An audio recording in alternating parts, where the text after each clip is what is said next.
The dust swirled around Billy's old pickup truck as he bounced down the rutted dirt road. It was late afternoon, the kind of heat that clung to you like a damp blanket. He was headed to the county auction, a place he usually avoided, but today was different. A flyer tacked to the feed store bulletin board had caught his eye. Liquidation auction. All must go. He'd gone, more out of curiosity than anything else. That's where he saw her, an old mare, ribs showing, dull coat, eyes that seemed to hold 1,000 sad stories. The auctioneer, his voice raspy from shouting all day, barely gave her a second glance. "Last one, folks. We got this old girl here. Worthless, probably. Anyone want to give me $1 for her?" $1. Billy didn't even have $1 in his pocket, but he found one crumpled in his truck's ashtray.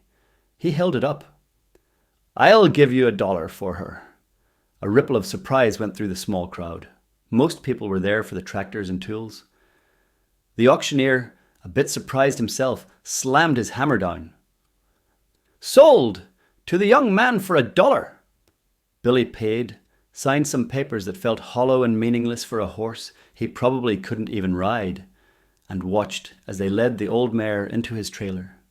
He had no idea what he was doing. He just felt a tug, a quiet plea in those tired eyes. He thought he was just buying a cheap horse. He was wrong. He was about to buy a miracle. And that $1, that single, lonely $1, was the best investment he would ever make. This is the story of an old mare, a young rancher, and $1 that changed everything. Billy had inherited the ranch from his grandfather. It was a sprawling piece of land, mostly scrub and mesquite, nestled in a valley that time seemed to have forgotten. His grandfather had been a man of few words, but he had a deep, abiding love for the land and for his horses. Billy, barely 22, felt the weight of that legacy pressing down on him. He had grown up on this ranch, learning to ride before he could properly tie his shoes, mending fences until his hands were raw, and understanding the rhythm of the seasons. But his grandfather was gone now, and the ranch was a lot for one young man to handle. Bills piled up like fallen leaves, and the constant struggle to make ends meet was a shadow that followed him everywhere. He worked from sunup to sundown, his muscles aching, his mind often weary from the endless calculations. He was barely keeping the wolves from the door. The thought of taking on another animal, especially one as old and frail as the mare he'd just bought, seemed utterly reckless. His practical side screamed at him. This was madness. But something deeper, something he couldn't quite explain, urged him on. It was a silent whisper, a quiet pull towards the animal that stood so dejectedly in the trailer. He'd never been one to impulse buy, especially not livestock, but there was something about this mare. Her gaze, though clouded with age and weariness, held a spark of something resilient. It was a look he recognized. He'd seen it in the eyes of his grandfather on particularly tough days, and he'd seen it in his own reflection when he'd felt most overwhelmed by the farm's demands. It was the look of someone who had weathered storms and was still standing, albeit a bit battered. He backed the trailer up to the small corral behind the barn. The mare stepped out slowly, her hooves making a soft thud on the dry earth. She looked around, her ears swiveling, taking in the unfamiliar surroundings. Billy watched her, a knot of unease tightening in his stomach. He had a small stock of hay, enough for a few weeks, and some water troughs he'd cleaned out. That was it. He had no fancy veterinary supplies, no special feed for aging horses, not even a proper halter that fit her. His resources were stretched thinner than a well-worn rope. He opened the gate to the corral, and the mare hesitated for a moment, then stepped inside. Billy closed it behind her, the metal clang echoing in the quiet afternoon. He stood there for a long time just watching her. She walked to the far corner of the corral, circled twice, and then lay down with a weary sigh. Her breathing was shallow, and her ribs were starkly visible beneath her dull coat. It was clear she hadn't been well cared for in a long time. He felt a pang of guilt, knowing he couldn't offer her much more than basic shelter and feed. He'd bought her on a whim, driven by an emotion he couldn't quite label, and now the reality of his decision was sinking in.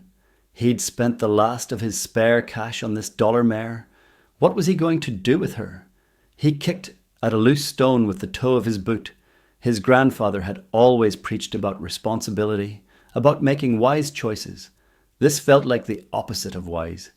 He shook his head, a wry smile touching his lips. "Well, old girl," he muttered, "you're stuck with me now. And I'm stuck with you." He turned and walked towards the farmhouse, the setting sun casting long, distorted shadows across the dusty yard. He knew he needed to get some sleep. Tomorrow was another day of hard work, and now another day of figuring out how to care for a horse that had cost him a single, solitary dollar. He didn't expect much. He didn't foresee any grand transformations or dramatic turnarounds. He just saw an old horse that needed a place to rest, and for some reason he'd felt compelled to give it to her. He had no idea that this simple act of compassion, this seemingly insignificant purchase, would set in motion a chain of events that would redefine his understanding of resilience, loyalty, and the extraordinary power hidden within the most unlikely of places. The quiet hum of the crickets began to fill the air, a soundtrack to the lonely end of a long day. The next morning, Billy woke before the sun. The first thing he did, even before making coffee, was to check on the mare. He pulled on his boots and headed out to the corral. The air was crisp and cool, carrying the scent of dew-kissed earth and distant sagebrush. He found her standing near the fence, looking a little less defeated than she had the day before. Her ears were perked slightly, and she seemed to be watching the sunrise paint the eastern sky with hues of pink and orange. She wasn't eating, though. Billy walked closer, speaking in a low, calm voice. "Morning, girl. How are you feeling today?" She watched him, but didn't move. He noticed she'd taken a few sips from the water trough. That was something, he supposed. He brought out a double portion of hay, spreading it around the corral to encourage her to move. She watched him, her tail giving a slow, almost imperceptible swish. He could see the lines etched around her eyes, the subtle sway in her back. She was ancient by horse standards, probably well into her late 20s, maybe even early 30s. A horse that age, especially one in her condition, was a gamble. Most ranchers would have passed her by without a second thought. She was too old to be ridden, too thin to be bred, and too frail to work. Her value was practically zero. Yet, Billy had seen something, a flicker, a spirit that refused to be entirely extinguished. He couldn't articulate it, not even to himself. It was a gut feeling, a sense that this horse was more than just skin and bone. He spent the morning mending a small section of fence that had come loose, keeping an eye on her. She remained mostly in the same spot, occasionally shifting her weight or taking a slow, deliberate step. He decided to give her a name, something simple, something that felt right. He thought about her dull coat, her tired eyes. "Dusty," he decided. "I'll call you Dusty." The name seemed to suit her. She was like a relic from a bygone era, weathered and worn, yet carrying a quiet dignity. As the day wore on, Billy made a point of bringing her fresh water and checking on her constantly. He talked to her, telling her about his day, about the ranch, about his grandfather. He knew she couldn't understand his words, but he hoped she could feel the sincerity in his voice. He was trying to communicate, to build a bridge between them. He was trying to let her know she was safe now, that she was no longer alone in the world. He imagined her past. Had she been a working ranch horse? A beloved companion? A racehorse that had seen better days? The possibilities swirled in his mind, each one painting a picture of a life lived, of experiences accumulated. He found himself spending more time by the corral than he had planned. The tasks that usually filled his day, checking the fences, tending to the few head of cattle he owned, repairing equipment, all seemed to fade into the background. His focus had shifted, subtly but undeniably, to the old mare in the corral. He'd spent $1 on her, a single dollar. It felt less like a transaction and more like an adoption. He was responsible for her now. And as he looked at her, standing patiently in the dusty enclosure, he felt a strange sense of peace. It was a peace that had been absent for a long time, a quiet counterpoint to the constant hum of worry that usually accompanied his thoughts. He still didn't know what the future held, or how he would manage to care for Dusty in the long run. But for now, she was here, under his care, and that, he realized, was a start. He had a feeling that this dollar mare, this dusty, forgotten creature, was going to teach him more than he could ever imagine. The sun dipped below the horizon, painting the sky in fiery colours, and Billy lingered by the corral, a silent vigil keeper to his $1 acquisition. The next few days were a quiet routine. Billy would wake with the sun, his first stop always the corral. Dusty, as he'd named her, seemed to gain a little strength each day. She still moved slowly, carefully, but the deep weariness in her eyes began to recede, replaced by a cautious curiosity. She would watch him approach, her head held a little higher, her ears twitching as he spoke. He started bringing her out of the corral for short periods, letting her wander the larger pasture. He'd stay close, a silent guardian just in case. She seemed to enjoy the change of scenery, nibbling at the sparse grass and exploring the familiar landscape of his ranch with a quiet grace. He noticed that she had a peculiar habit. Whenever he was near, she would subtly shift her weight, placing herself between him and any perceived threat, no matter how small. A rustling in the bushes, a distant coyote howl, even a hawk circling overhead. Dusty's body would instinctively position itself as a shield. It was a protective gesture, a silent offering of loyalty. Billy found himself deeply moved by it. This old mare, who had been discarded and forgotten, was showing him a level of devotion he hadn't expected. It wasn't the boisterous energy of a young horse, but something far more profound, a deep-seated instinct to guard and protect. He started spending hours just sitting near her, reading or just thinking, letting her get used to his presence. He found a strange comfort in her quiet companionship. She was a steady, calming force in his often hectic life. He began to see that she wasn't just an old horse. She was a presence, a silent observer of his struggles and his small triumphs. He started telling her about his financial worries, about the pressure to sell off parts of the ranch, about the fear that he might not be able to keep his grandfather's legacy alive. He found that speaking these worries aloud, even to a horse, lessened their burden. Dusty would simply stand nearby, occasionally nudging him gently with her head, as if to say, "I'm here." He started to believe that maybe, just maybe, he could make this work. He started making small improvements around the ranch, fueled by a newfound sense of purpose. He repaired the watering system, cleared out overgrown brush, and even started planning a small vegetable garden. Each task felt lighter, more manageable, with Dusty as his silent, equine muse. One afternoon, while Billy was cleaning out the old tack room in the barn, he stumbled upon a dusty leather-bound journal. It was his grandfather's. He'd never seen it before.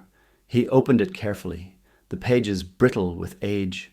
The familiar, spidery handwriting filled the pages, detailing years of ranch life, observations about the weather, notes on the livestock, and musings on life itself. As he flipped through the entries, he came across a section that made his heart skip a beat. It was dated over 20 years ago, and it spoke of a mare his grandfather had acquired under unusual circumstances. He read, his eyes scanning the faded ink. "Acquired a mare today, a true beauty, though worn down by hard times. Paid a pittance for her, but she's worth more than gold. She has a spirit about her, a knowing in her eyes. I call her Whisper. She's got a way of understanding things, a quiet wisdom. Been through a lot, I reckon. Needs time, needs care, but I see it in her. She's got a gift." Billy's hands trembled as he read on. His grandfather described Whisper's uncanny ability to sense trouble, her knack for finding lost calves, her calming presence during difficult births. He wrote about how she seemed to anticipate his needs, how she was a constant source of comfort and quiet strength. He documented a time when a terrible storm had threatened to flood the lower pastures, and Whisper had somehow led his grandfather and the herd to higher ground, just in the nick of time. The journal entries painted a picture of a horse that was far more than just an animal. She was a partner, a confidant, a silent guardian. And then Billy found the entry that sent a chill down his spine. Whisper is getting old now. Her days of working the ranch are numbered. It pains me to think of her alone when I can no longer tend to her myself. I've made arrangements just in case. A trusted friend, a good man named Silas, knows of her. He's to look after her should anything happen to me. He understands her worth, her unique spirit. He's the only one I'd trust to care for her properly. Silas.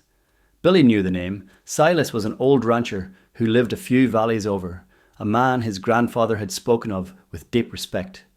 He was known for his kindness to animals and his quiet, unassuming nature. Billy looked up from the journal, his mind reeling. He looked out the window towards the pasture where Dusty was grazing.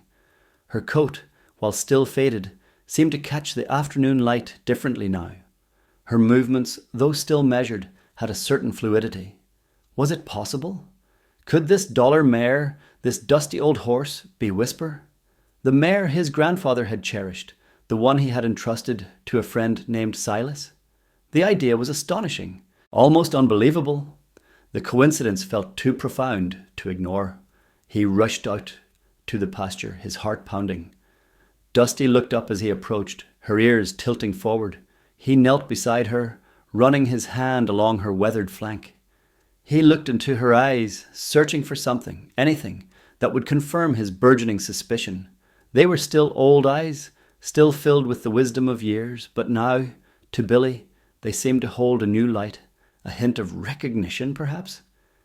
He spoke softly, his voice thick with emotion. Whisper, is that you, girl? Are you Whisper? The mare stood still for a moment, then lowered her head and nudged his hand gently. It was a small gesture, but to Billy, it felt like an answer, a quiet affirmation, a confirmation that this dollar purchase was anything but ordinary. The dusty old mare, bought for $1, was a living legend from his own family's past. The implications began to dawn on him. This wasn't just about saving a ranch. This was about reconnecting with his legacy, about honoring his grandfather's memory in a way he never could have imagined. The weight on his shoulders didn't disappear, but it shifted. It was no longer just the burden of keeping a ranch afloat. It was the privilege of protecting a treasure. The dollar he'd spent wasn't just for a horse. It was for a connection, a history, a promise whispered across time. The realization that Dusty might be Whisper, his grandfather's beloved mare, sent a jolt of electricity through Billy. His grandfather's journal, found so serendipitously, became his new guide. He spent days poring over the faded pages, cross-referencing dates, and piecing together fragments of stories. The descriptions of Whisper's calm demeanor, her intelligence, her quiet strength, all mirrored Dusty's current behavior. His grandfather had written about her knowing eyes and her gentle nudges that always seemed to convey a deeper meaning. Billy saw these same qualities in Dusty every single day. The mare he'd bought for $1 was, he was now convinced, the very horse his grandfather had described as worth more than gold. The significance of this discovery was immense. His grandfather had been a man of deep wisdom and foresight. If he had entrusted Whisper's future to a man named Silas, it meant Whisper held a special place, not just in his heart, but in the history of the ranch. Billy knew he had to find Silas. He remembered his grandfather mentioning Silas occasionally, always with a tone of quiet respect. Silas lived a fair distance away, over the ridges and through winding country roads. It would be a significant drive, a deviation from his usual routine, but it was a journey he felt compelled to make. He needed to confirm his suspicions, to share this incredible discovery, and perhaps to learn more about Whisper's past from someone who had known her. He packed a lunch, filled the gas tank of his old truck, and set out early one morning, Dusty watching him go from the pasture. The drive itself was a journey through his own memories of the ranch, the landscape his grandfather had loved. As he drove, he rehearsed what he would say. How did you tell someone you'd found a long-lost, treasured horse bought for $1? He worried about how Silas would react. Would he be skeptical, disappointed, or would he share in Billy's quiet excitement? He knew Silas was a man of few words, like his grandfather, so the conversation might be a challenging one. The road leading to Silas's place was even more remote than Billy had anticipated. It was a winding track, bordered by dense forest and rugged terrain. Finally, he saw a small, well-kept ranch house, nestled in a clearing. A few horses grazed peacefully in a large, immaculate pasture. Billy parked his truck and approached the house, his heart thumping a nervous rhythm against his ribs. He knocked on the wooden door. After a moment, it creaked open, revealing a man with a weathered face, kind eyes, and a quiet demeanor. He looked to be in his late 60s, his movements slow but deliberate. "Mr. Silas?" Billy asked, his voice a little shaky. The man nodded, his gaze steady. "That's me. And you are?" "My name is Billy. Billy Hayes. My grandfather was Jedediah Hayes. He owned the ranch over in the Red Rock Valley." Silas's expression softened, a flicker of recognition in his eyes. "Jedediah! Haven't heard that name in a while. A good man, Jedediah. A very good man. What brings you all this way, son?" Billy took a deep breath. "My grandfather passed away a couple of years ago. I inherited the ranch. And well, a few weeks ago I bought a horse at auction. An old mare. She was practically given away. $1. Silas raised an eyebrow, a hint of a smile playing on his lips. $1, you say? Jedediah always did have a knack for finding value where others saw none. What kind of mare? Billy's excitement bubbled to the surface. She's old, Mr. Silas. Very old. Faded coat, ribs showing, but she's got this spirit. And I found my grandfather's journal. He wrote about a mare named Whisper. He said she was special. He said he made arrangements for you to look after her if anything happened to him. He paused, watching Silas's face intently. I think she might be Whisper. Silas was silent for a long moment. His gaze seemed to drift, looking past Billy, as if seeing something far in the distance. His kind eyes held a deep, thoughtful expression. Then a slow smile spread across his face, a smile that crinkled the corners of his eyes. Whisper, he murmured, the name a soft echo. Jedediah's Whisper. I remember her. He spoke of her often, even after she was gone from his immediate care. He was worried about her future, wanted to make sure she was looked after by someone who understood her. He told me about her knowing eyes, as he called them, and he told me about this one. Time, a terrible blizzard, he said. She led him, and the whole herd to safety, saved them all. Silas looked directly at Billy then, his gaze sharp and knowing. He was worried she'd end up in the wrong hands. He paid me a small sum years ago to keep an eye out for her, should she ever reappear somewhere. Overlooked. He said she had a way of finding her people, and he wanted her to find good ones. Silas nodded slowly. $1, you say? That sounds like Jedediah. Always understated, but deeply feeling. So, this mare, she's living with you now? Billy nodded eagerly. Yes, sir. She's out in the pasture. I call her Dusty, but I think she's Whisper. Silas chuckled, a warm rumbling sound. Dusty. I can see that. She was always a bit of a dust-covered treasure, wasn't she? Always holding back a bit until you earned her trust. Well, son, Silas said, his voice filled with genuine warmth. If Jedediah entrusted her to you, even for $1, then she's found her person. He wouldn't have done that lightly. Tell you what, you show me this mare. I haven't seen Whisper in a long, long time, but I've got a feeling she's exactly where she needs to be. As Billy drove Silas back to his ranch, a profound sense of relief and vindication washed over him. He hadn't been crazy. His instinct had been right. The dollar mare was indeed Whisper, a living piece of his family's history. A horse his grandfather had deeply loved and entrusted to his care. The journey had confirmed more than just a horse's identity. It had validated Billy's own path, his connection to his grandfather, and his commitment to the ranch. He was no longer just a young man struggling to survive. He was a steward of a legacy, a keeper of promises, and the guardian of a truly remarkable horse. The road ahead still held its challenges, but now he faced them with a renewed sense of purpose and the quiet assurance that he was not alone. He had Dusty, or rather, Whisper, by his side, and that made all the difference. Silas spent the next hour with Dusty, his weathered hands gently stroking her neck, his eyes alight with recognition. He spoke softly to her, sharing memories of Jedediah and the ranch, and Dusty listened, her old eyes filled with a quiet understanding that transcended words. Silas confirmed Dusty was indeed Whisper. Billy, now understanding his legacy, dedicated himself to caring for her and the ranch. Their bond grew, a testament to resilience, loyalty, and the profound impact of a single dollar.